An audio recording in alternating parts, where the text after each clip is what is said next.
Title: The Silent Chocolate Heist.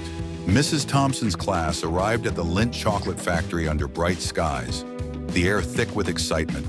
The towering structure loomed before them, its sweet scent filling the air as they disembarked from the bus.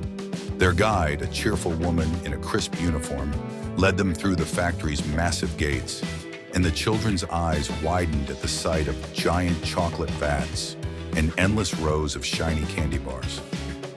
The group followed the guide silently through the first few rooms, marveling at the machines and the chocolate rivers flowing through glass pipes. But in the distance, something odd caught a few students' attention. A faint flicker of movement in a hallway that should have been empty. Ben at the front of the group stopped for a moment, his eyes narrowing. Something didn't feel right. He glanced back to see Sarah, who had noticed it too. Their eyes met, and without a word, they silently moved away from the group, slipping into the shadowy hallway. The corridor grew darker as they walked, the sounds of the bustling factory fading behind them. The air here smelled different, thicker, almost overpoweringly sweet. As they rounded a corner, they froze. Ahead of them was a large steel door. It stood slightly ajar, the soft hum of machinery coming from within. The vault was clearly not meant to be opened by visitors. Curiosity pulled them closer.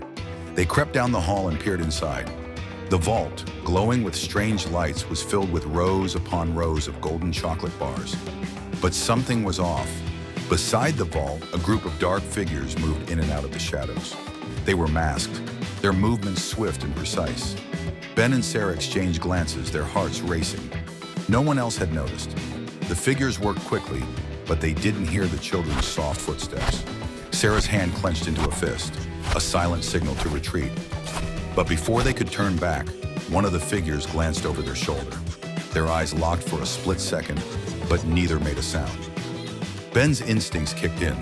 Without hesitation, he grabbed Sarah's arm and pulled her down the corridor, moving faster now.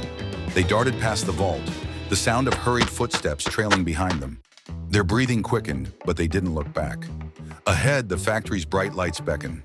They made it just in time, slipping back into the main hall where the rest of the class was still obliviously admiring the chocolate fountains. The guide's eyes swept over them, but she didn't seem to notice the tension in their faces. Outside, sirens began to wail as the authorities arrived. The children, silent but shaken, glanced at each other, knowing they had narrowly escaped the unfolding heist. Their quiet journey through the chocolate factory forever changed.